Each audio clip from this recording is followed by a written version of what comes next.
Well, I certainly have lost many battles. So far, I've not lost a war, but I've certainly lost many battles. Oh, yeah, more than I can count, probably. I mean, we had many, at Tesla, we came many times close to bankruptcy. In fact, at the end of 2008, we were only a few days from bankruptcy. It was literally 2 days, or 3 days maybe.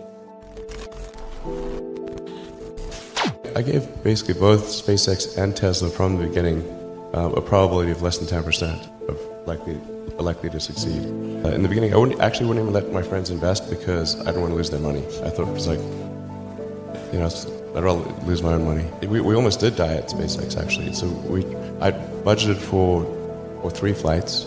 I mean, technically, I did have a plan where I had the money from PayPal. I had like about 180 million from PayPal. And I thought,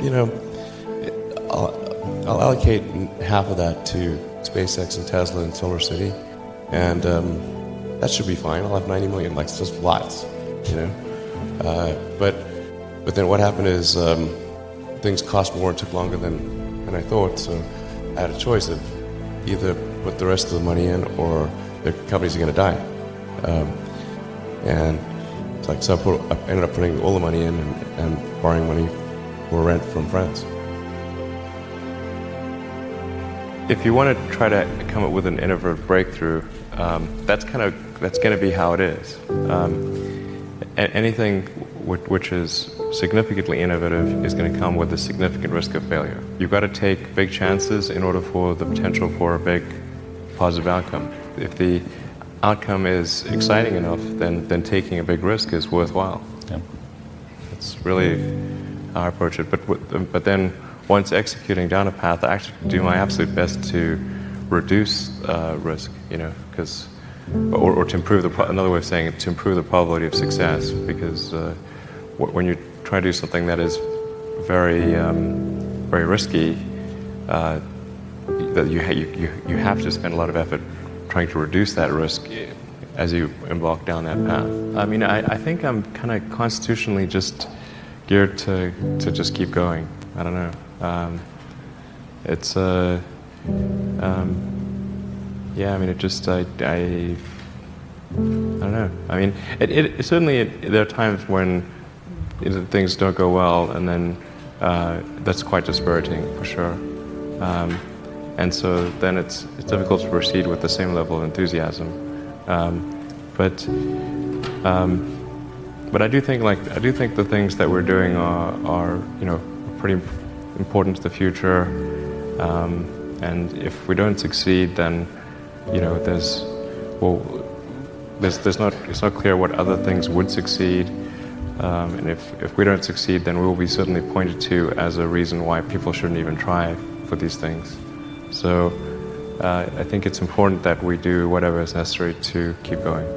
So how do you keep your focus on the big picture when you're constantly faced with, we could be out of business in a month? Well, it's just a very small percentage of mental energy is on the big picture. Like you know where you're generally heading for, and the actual path is going to be some sort of zigzaggy thing in that direction. You try not to deviate too far from the path that you want to be on, but you're going to have to do that to some degree. I think successful entrepreneurs probably come in all sizes, shapes, and flavors. An obsessive nature with respect to the quality of the product is very important. Even if you're the best, there's always a chance of failure. So I think it's important that you really like whatever you're doing. If you don't like it, life is too short. If you like what you're doing, you think about it even when you're not working. I mean, it's something that your mind is drawn to. And if you don't like it, you just really can't make it work, I think. A lot of times people think like creating a company is going to be fun. I would say it's not. It's really not that fun. I mean, there are periods of fun, and there are periods of where it's just awful. And particularly if you're the CEO of the company, you actually have a distillation of all the worst problems in the company. There's no point in spending your time on things that are going right. So you only spend your time on things that are going wrong. And there are things that are going wrong that other people can't take care of. So you have like the worst. You have a filter for the crappiest problem in the company. the most pernicious and painful problem. I think you have to feel quite compelled to do it and have a fairly high pain threshold. And there's a friend of mine who says like starting a company is like staring into the abyss and eating glass. And there's some truth to that.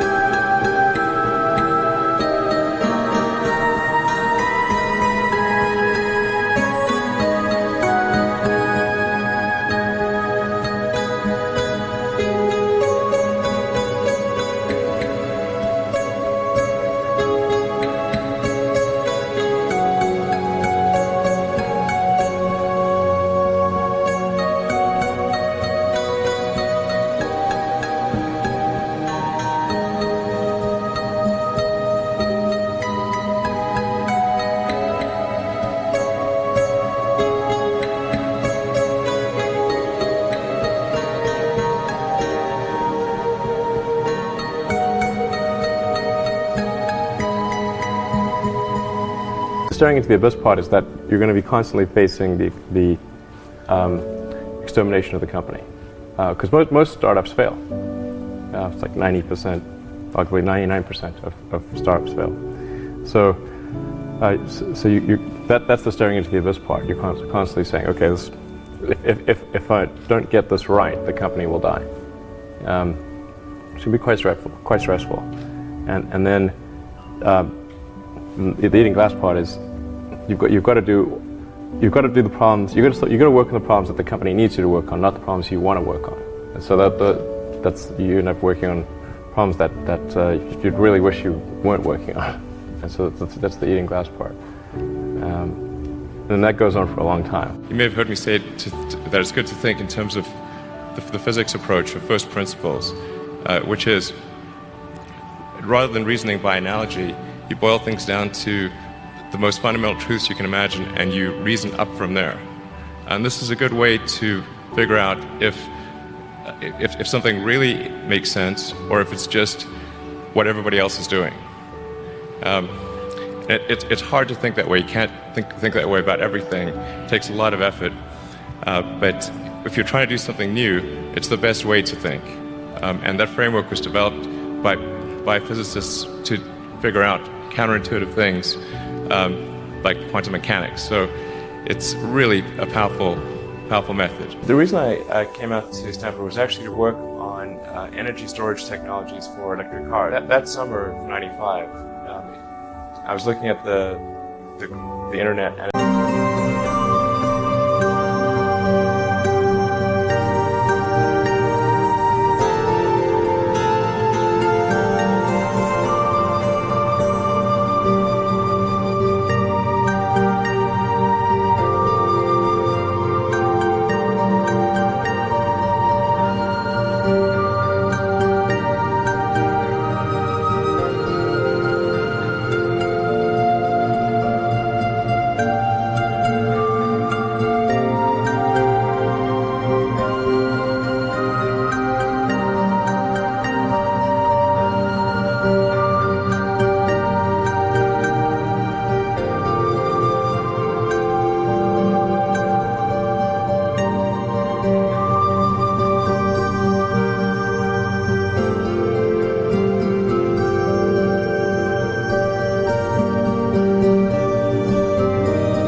like the internet was going to have a big effect on humanity.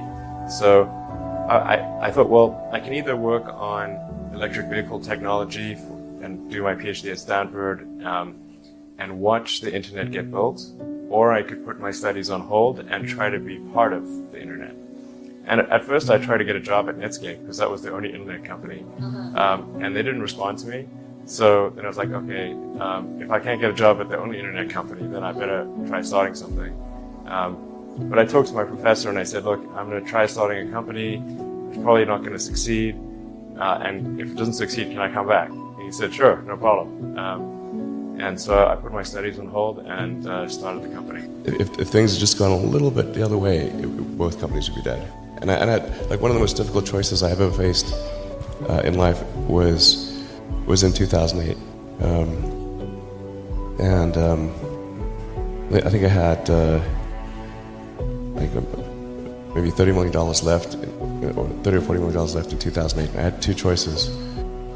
I could put it all into one company, and then the other company would definitely die, or split it between the two companies.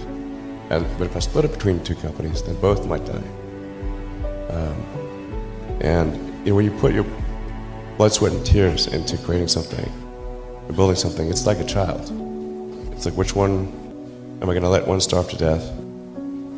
I couldn't bring myself to do it, so I split the money between the two. Fortunately, thank goodness, they both came through.